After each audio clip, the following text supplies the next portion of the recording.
Welcome to Partners in Ministry. My name's Dan Smith, and today I'll be talking with Pamela Orr. Mrs. Orr is the Executive Director of Fellowship Housing in Hoffman Estates, Illinois. Welcome, Pamela. Thanks for joining me today. Thank you. I'm thrilled to be here. To get things started, why don't you give us a brief history of Fellowship Housing? Yeah, so Fellowship Housing has been around since 1991, and it really started out of just the heart's desire of a couple of families in a local church who saw families struggling, weren't able to make ends meet, weren't able to pay their mortgage or their rent. And so they stepped in, and in partnership with a local church, they bought some apartment buildings, and they started housing families, some single moms, but some that were just, mom, dad families, and started housing them. And pretty quickly, they realized that, the families would come and stay for 2 years, but at the end of the 2 years, nothing had changed. So pretty quickly then, it was after a couple of years, they decided they needed to put some wraparound services to help families move from a place of dependency to a place of being able to live financially independent. It was about that time that we also narrowed the scope of who we were going to serve. And that's when we decided we were going to focus our time, our energies, our resources on single mom families and their children. And that was, 30 some years ago, 32 years ago now, and we've grown now from a ministry that served about 18 families at one time to now serving, we currently have capacity to serve 51 families. Wow, that is quite the increase. When you look at the responsibilities that we take for the roles that God calls us to, it's interesting to take a look at past experiences, both victories and struggles, and see how God has prepared us to be able to do the work that we're doing right now. As you take a look at how God's prepared you, what have been some key things that He has taken you through to make you ready to be the executive director of Fellowship Housing? Yeah, that's a fun question, because if you'd have asked me 20 years ago, can you see yourself leading a nonprofit? Can you see yourself primarily stepping into meetings with individuals and asking them for their hard-earned money to support something that I'm really passionate about? I would have said, you're crazy. No way. That would not have been my chosen path. But when I look back on my journey, it's really clear how God orchestrated it. I'm a big believer that God wastes nothing in our experience, and I could not have orchestrated the path. I started out of college.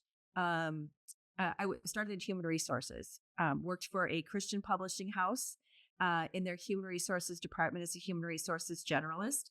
And I was green. I was new and just learning a lot about people and management and conflict and all of the things that comes with being a part of human resources.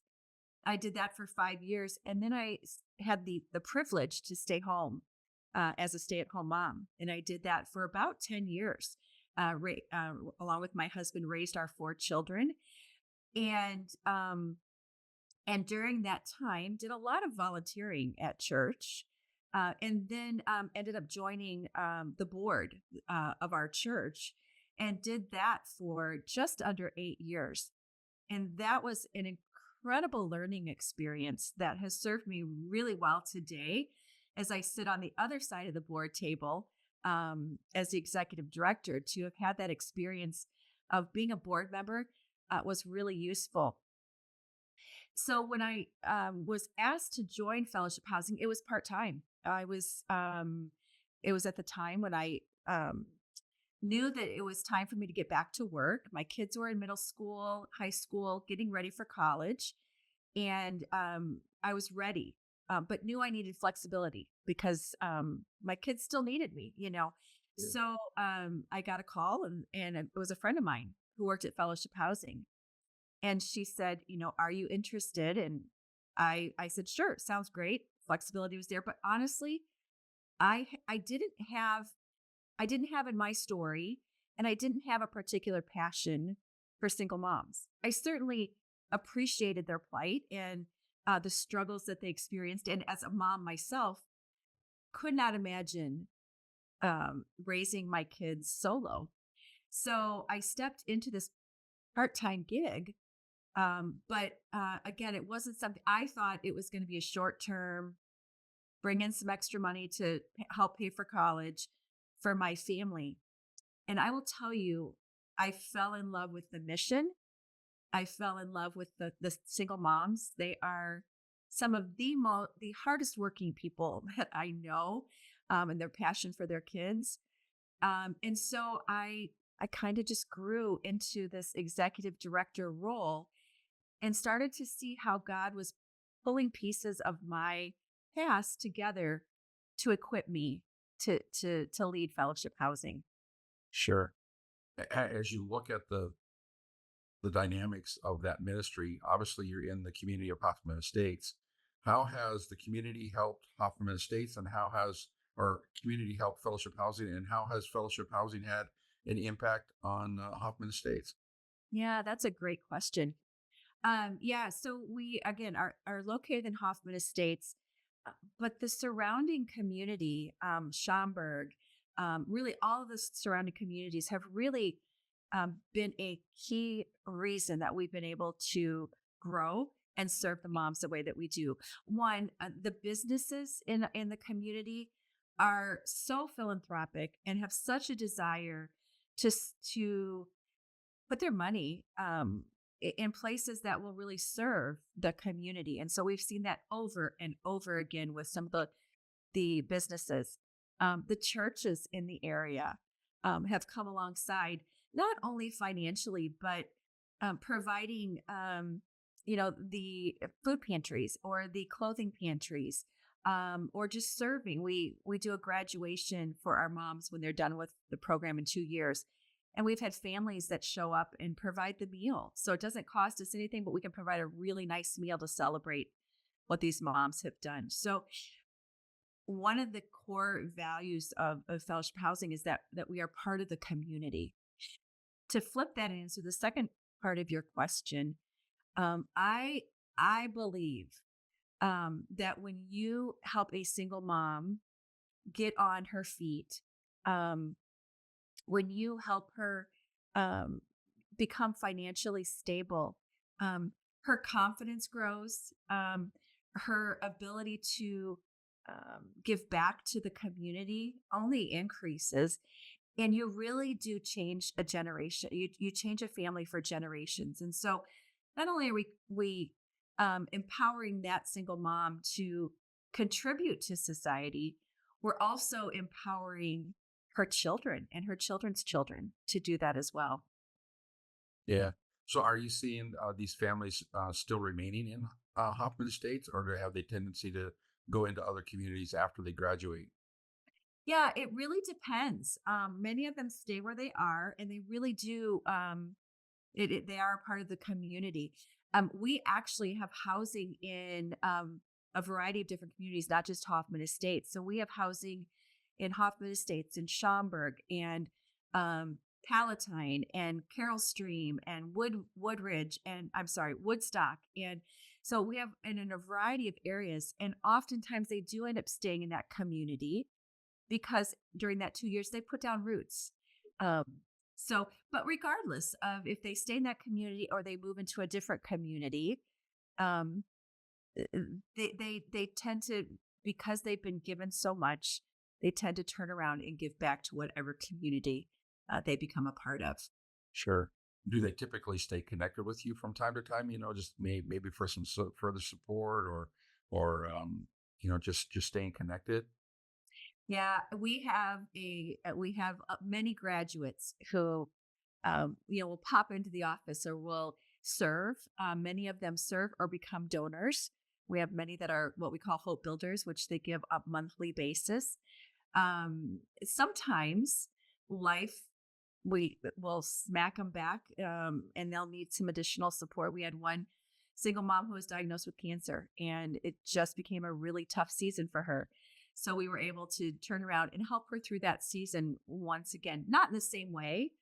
She wasn't living in one of our housing units. She wasn't responsible for the budget the way that the moms that are officially part of the program, but we were able to come alongside of her with in other ways. So many times they do stay in touch.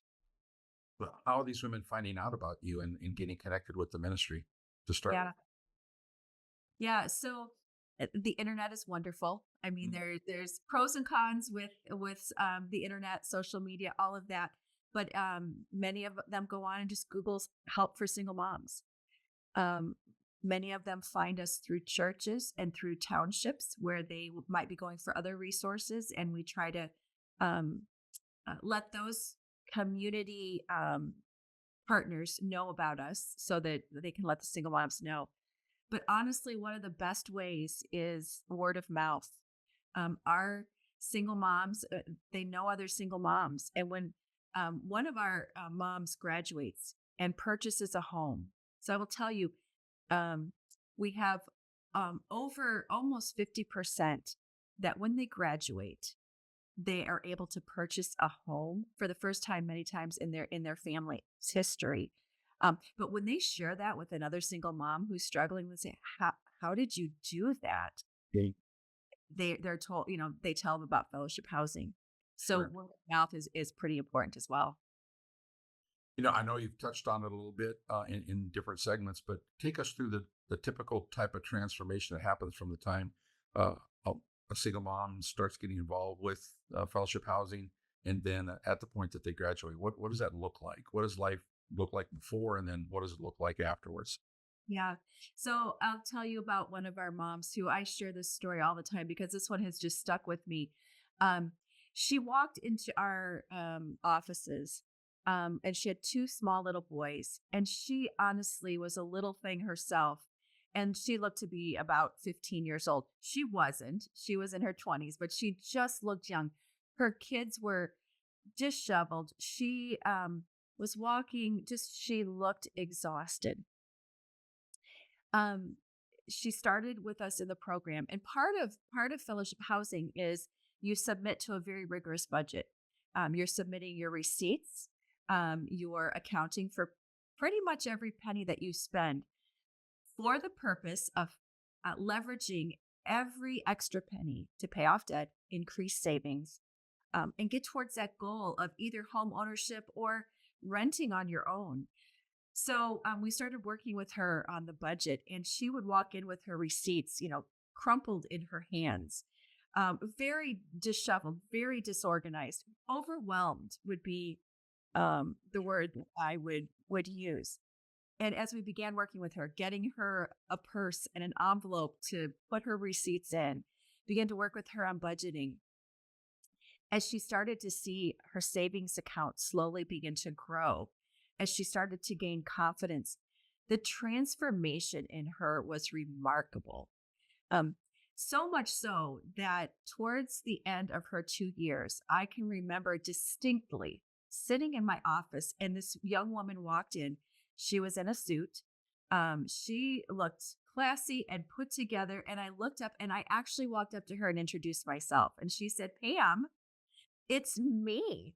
And I was flabbergasted. The transformation is not only in their finances. She purchased a townhome.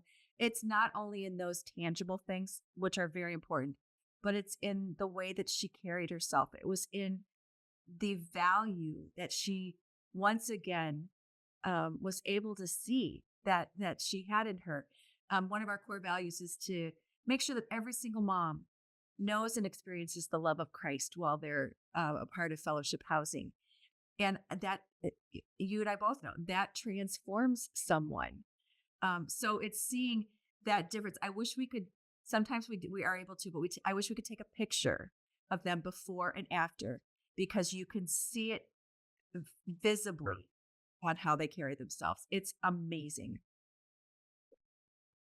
I can't imagine just how elated you must be when you think about how this young woman started out and then where she is now. That's got to be unbelievable.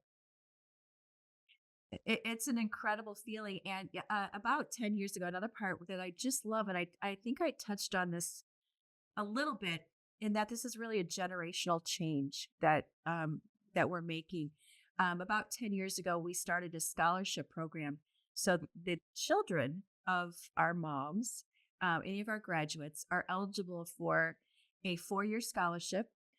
It's a total of $20,000, 5,000 a year, to go to a 4-year college, a junior college, or trade school. Because again, we want to empower a change that's gonna last, not a band-aid. And so we, as a part of our biggest fundraiser every year, we have um, graduates stand up and talk about the change that they saw in their mom, and then the change that they're experiencing because now they have a college education. So it really is. I am privileged to have the job that I have and to be able to witness what God is doing in the lives of these incredible women and their children. Sure. There's going to be some people that are watching this where the whole story and everything is going to tug on their heart and go, this is exactly the kind of thing I want to be involved with. How do I do that? How do I join your team and get involved with what you're doing? Yeah. I mean, first and foremost, first learn more about us. Our website has multiple stories, talks about how our moms accomplish what they accomplish, and that's fhcmoms.org. Um, but prayer, number one is just pray. We are growing at a tremendous rate right now, which is phenomenal, but also brings a lot of need. And I would say the first one is just prayer that God would bring women to us that would benefit and that need the services that we have. Um, Two, there are ways to volunteer, not directly necessarily with the moms. We like to protect their privacy as much as we can. Um, but when we have the graduations, there's ways to come and serve at the graduations, serve the children, serve meals, do things like that. There are also tangible needs that we've had families and small groups and churches, individuals come alongside. When a mom moves into an apartment, we provide a welcome basket. And again, this is all I can provide you with our welcome basket list to put on the show notes if you'd like. But that's a way that a family, I love doing this with my family. Hey, everybody bring one item on here at Christmas time or whenever, and we can provide it. Um, and of course, financially, if you want to be a part of giving, it does take money to run our ministry, and so if that's something that you're feeling led to do, we could certainly welcome that. um, I'm always available. I think before any donor gives of their time, of their talents, of their money, there may be questions, more sincere questions about the financial health of the organization, or more about what we do. Um, Hit me up. I'd love to go out for coffee and share more. You bet. Well, Pamela, thank you so much for taking the time. This is a wonderful ministry. Really appreciate your time this morning. It's been a pleasure. Thank you so much. And thank you for what you do at the Quakerdale Foundation. It really is making a difference. You're welcome. Hey, if you got any questions or you just plain want to learn more about fellowship housing, you can see Pamela's contact information here on the screen. You can also find it in the show notes for this episode on our website or in the description of this YouTube video. We're going to put that welcome basket link so you can get an idea of what you can contribute to that too. So you can find that there, both in the episode notes as well as the YouTube description. So on behalf of Fellowship Housing, Pamela Orr, and Partners in Ministry, I want to thank you for joining us today. And until next time, let's get out there and serve as Christ serves.